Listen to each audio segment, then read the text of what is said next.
Crimea पर Ukraine के हमले के बाद रूस फुल अलर्ट पर। ब्रेक करें। क्रीमिया में रूसी फौज को हर वक्त चौकन्ना रहने के आदेश। विजुअल दिखाइए राहुल। यूक्रेन के ड्रोन अटैक के बाद एयर डिफेंस भी एक्टिव हो चुका है। सीधे बिग वॉल पर आइए राहुल, यह बहुत बड़ी खबर है। क्रीमिया में हाई अलर्ट पर है वो लोग। क्या हो रहा है? आप मॉस्को अलर्ट देखिए, आप किस तरीके से हालात हैं। ये क्रीमिया है। क्रीमिया पर ड्रोन अटैक के बाद मॉस्को हाई अलर्ट पर आ गया है। नंबर 1 फुल वॉल दिखाइए, ब्यूटीफुली मेड। यहां पर सेवेस्तोपोल के गवर्नर ने कहा कि कीव ने ड्रोन से अटैक किया। नंबर 1 2 नंबर 3 अटैक के वक्त 2 ड्रोन्स मार गिराए गए, यह कहा गया है। नेक्स्ट दिखाइए, यहां पर हमले में किसी सिविलियन इलाके में को नुकसान नहीं पहुंचा है, यह खबर है। चेंज करिए। खेरसॉन पर कब्जे के बाद क्रीमिया का यूक्रेन अगला टारगेट है। मैं जाऊंगा इसके नीचे ब्रेकिंग और शॉर्ट दिखाइए, जो हमारी पहली वाली क्रीमिया की ब्रेकिंग थी राहुल, जो अटैक हुआ था। ओ वेल डन, इन्होंने उससे ज्यादा अच्छा कर दिया मेरी टीम ने। लेकिन यहां पर सीधे चलेंगे। मेरे साथ जनरल सिन्हा सर मौजूद है। सिन्हा सर, क्या ये अपने गांव में स्टेशनरी बिजनेस शुरू करके हर महीने 2 लाख कमा रहे हैं। आपके गांव में भी ये करना है तो फ्रीडम ऐप को अभी डाउनलोड कीजिए। की कुछ ज्यादा ही पैर नहीं पसार रहे हैं। क्रीमिया कहने में अच्छा लगता है, लेकिन क्रीमिया पर हमले का जवाब जो रशिया देगा वो कोई कल्पना भी नहीं कर सकता है, और उसके वो इंडिकेशन दे चुके हैं। जय हिंद निशान।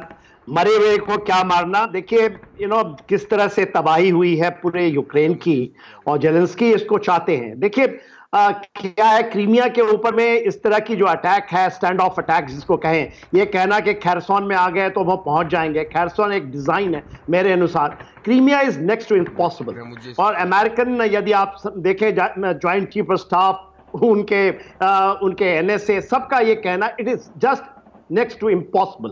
कहना तो बहुत आसान है कि हम पहुंच जाएंगे।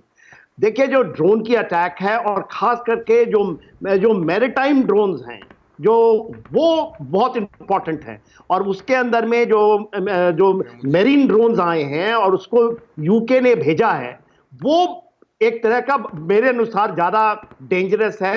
ये ड्रोन को तो क्योंकि उन्होंने S-400 लगाया है, क्रीमिया में S-300 नहीं है, S-400 है, तो ये चीजें चलेंगी। और निशान जी, मैं बार बार कहता हूं, ये वॉर एक प्रोटेक्टेड वॉर की तरफ जा रहा है, जिसमें ये बार बार आप आज से 6 महीने बाद भी यदि नहीं होती है ये कोई ऐसा मिन्स रिकॉर्ड की तरह, तो कुछ ना कुछ तो चलता ही रहेगा। आप जो बता रहे हैं सर, मैं आप बिल्कुल ठीक कह रहे हो, लेकिन जेलेंस्की का क्या होगा?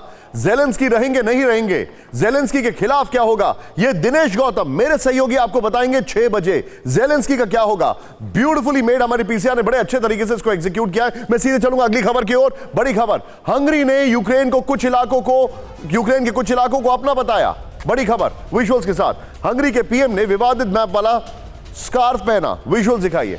मैप में यूक्रेन के कुछ इलाकों पर हंगरी कर रहा है दावा। यूक्रेन ने हंगरी के राजदूत को तलब कर लगाई फटकार। यूक्रेन ने कहा हंगरी को माफी मांगनी होगी।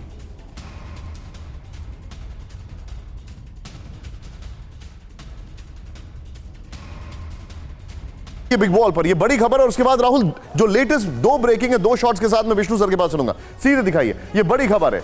आप क्या है मामला, इसको देखें आप। हंगरी के पीएम विक्टर ओरबान के स्कार्फ पर बने मैप का पर विवाद हो गया है। हंगरी का पर यूक्रेन का दावा। ये देखिए, ध्यान से आप देखिए, ये जो मैं आपको दिखा रहा हूं, ये पोलैंड है, ये बेलारूस है। ध्यान से देखिए, ये यूक्रेन है और ये हंगरी है। वो कह रहे हैं ये भी हमारा है। मतलब हंगरी जो है वो शुरू से रशिया के साथ है, चाहे वो ऑयल सैंक्शन हो, कुछ भी हो।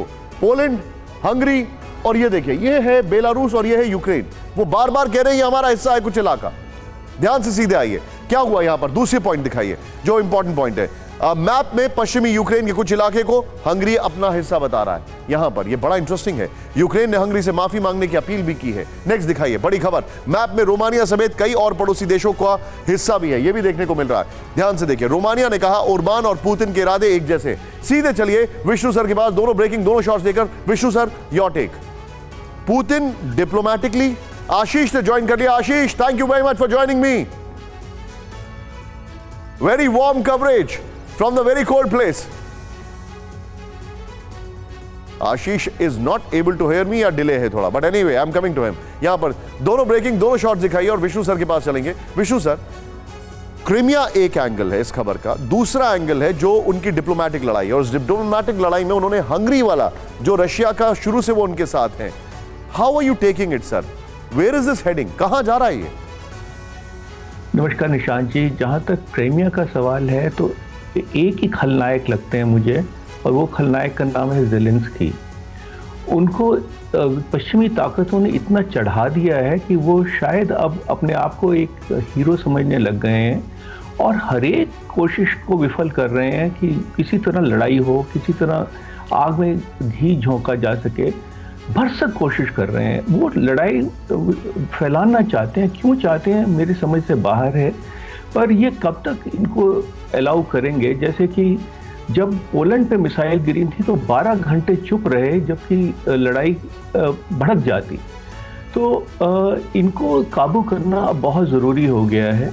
दूसरी बात, जहाँ तक ये हंगरी का क्लेम है, देखिए मैं एग्जैक्टली इस क्लेम के बारे में नहीं जानता हूँ, पर जो ब्रॉडली जानता हूँ ये है कि सोवियत यूनियन के दौरान जो वार्सा पैक्ट कंट्रीज थे उनको कोई हिम्मत नहीं थी कुछ भी डिमांड करने की। पर उसके सोवियत यूनियन टूटने के बाद काफ़ी आपस में जहाँ सेटल्ड पॉपुलेशन थे, जहाँ लैंग्वेज की और एथनिसिटी की बात थी, क्योंकि पड़ोसी देशों में लैंग्वेज और एथनिसिटीज़ के बॉन्ड्स हैं, तो उसके हिसाब से काफ़ी विवाद है।